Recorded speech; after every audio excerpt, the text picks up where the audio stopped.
Assalomu alaykum. Sement Tolus kanalining hurmatli obunachilari. Hammalarga Allohdan barakali kun tilagan holatda bugungi syomkamiz boshlaymiz. O'tgan safar va'da qilgandik, har oyda chiqaramiz mana shu buzoqchalar qanday oziqlanyapti, nima qilinyapti. Xudo xolasa, bugun mana 1-mart, yildan keyingacha 1 yosh bo'lgungacha 2026-yil oxirigacha xudo xolasa har birinchisida syomkalar chiqarib turamiz. Videoga yoqsa like bosib, qonni chorva ishqozlariga qadrlab turasizlar. Xo'p, bularda mana shu o'rtadagi buzoqni kim ko'rgan bo'lsa, yangi tug'ilgan 60 kilo tug'ilgan, hozirgi deta 33-34 kilo atrofida bo'ldi. O'tgan safargi videoda molxonaning ham obzorini qilib bering. Razmerlarini deganda, shularni ham xudo xolasa qo'ldan kelgancha yoritamiz.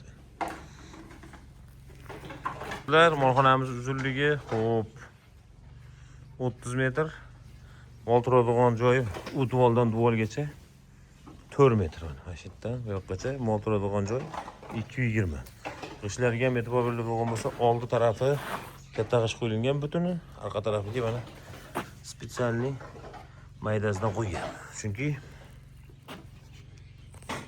mollar turganda orqa oyog'i bilan turadi, turmani ketmasligi uchun. Mollar tashqariga qo'yib yuborganmiz, xudo xolasa, hammasi yaxshi. Biz yetgan ozuqasi mana bir kunda bir mahal tashaladi.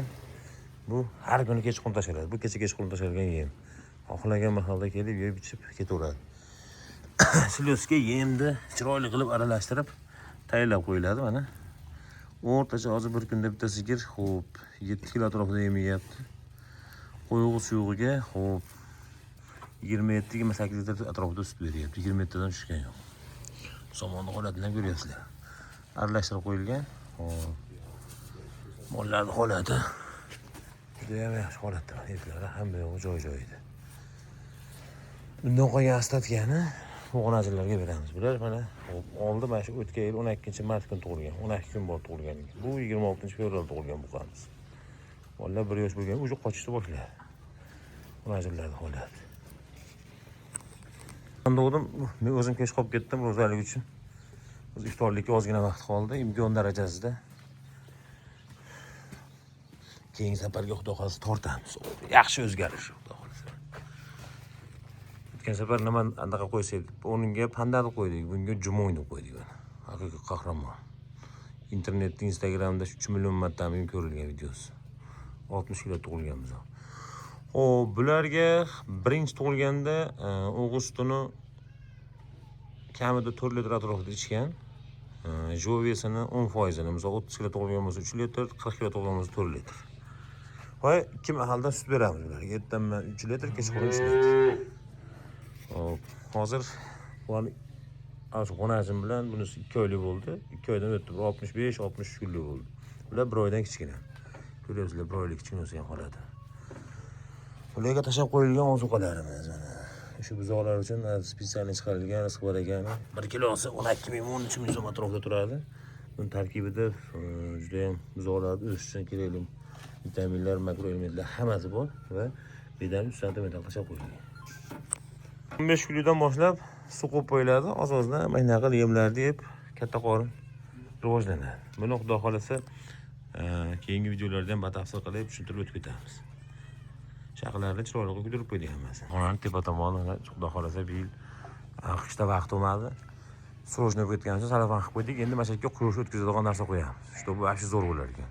Chunki qish kunida ham bolalarga qishin yozin libo mahal quyosh o'ta ham zarur, taglari ham quruq turadi. Tavsiya qilamanki, molxona qiladigan bo'lsa, anaqa joyini обязательно o'sha quyosh shu har xil nur o'tkazadigan tashkilot otib ustalar biladi, yangi chiqdi. Shunaqadan qo'yib qo'ysa ham bo'laveradi. Biz buni tepasiga qalinroq aynadan qo'ymoqchimiz. Baquvvatroq qilib, qishda ham yaxshi bo'ladi. Xo'p, buqani o'tgan safar qanaqa qilamiz deganimda ko'pchilik narxini kelisholmadik. Bu videosini ko'rsataman. Telefonim qani narigisi. Buni ushlab turing. Buni ushlab turing. Bitta ko'rsatay. Mana shu biz olib o'tgan safar ko'rsam, bir ham yashar mol nima deb yolg'on gapiryapsan deydi. Hozir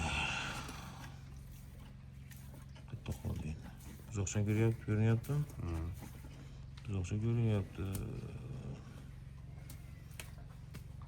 Mana.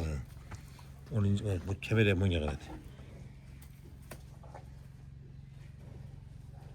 10 aprel kuni tug'ilgan men. Ko'rindimi? 10 aprel kuni tug'ilgan. Hop.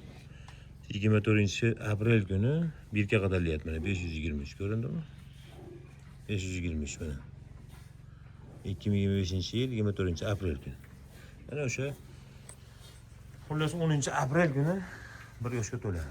Jovi esa o'tgan safar topganimizda 460 kilo keldimi? Yo'q, 432 kilo kelgan 4-fevral kuni. Esa 1 oy oldi.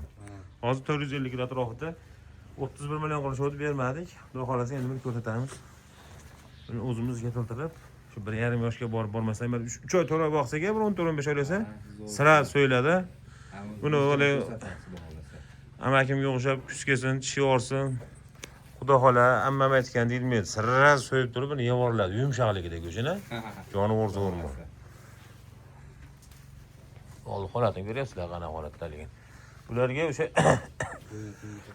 sigirlar nimani yesa, o'sha holatda yeydi. Unaqa ko'p andaqa ham qo'yolmaydi, yem. Xo'p. Doq keyingi videoda tutamiz buni. Olmagan ekan. Bu sigirni sutdan chiqaryapmiz. 7 oylikka to'ldi. Bir mahaldan sog'ilyapti. Sigirning holati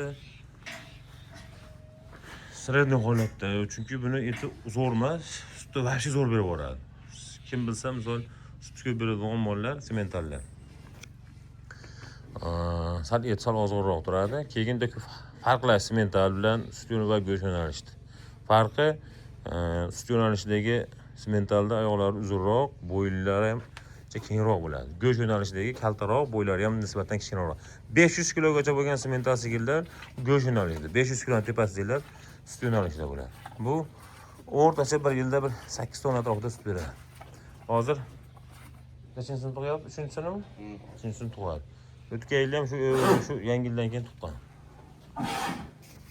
Sog' bo'l. Mollar tashqariga qo'yib olganmiz. 12-mi, 13-fevralda tashqarida yuribdi. Bepayon rus dalasi bo'lib. Bozor chaqiryapti. Daraxtlar hali hech qanaqasi kurta-murta yozgan yo'q. O'xshalarga shunaqa joy qilib qo'yganmiz mana. Bular tug'ilishi bilan onasi yalamaydi, haydamaydi. Shunday keladi. Bir kunda 2 marta qarang. Sarazi lang'ir-dung'irda mana. Shunda paqirda joy qilib ilib qo'ygan bu. Anna. Bular onasini umuman tanimaydi. Bular uchun ona mana shu paqirda. 8 litrlik 2 mahaldan sut qarang. Anna. Mana shunday gaplar bugungi kinoni olishdan hozir vaqt. Sog' bo'linglar, xudo xolasa keyingi videoda ko'rishguncha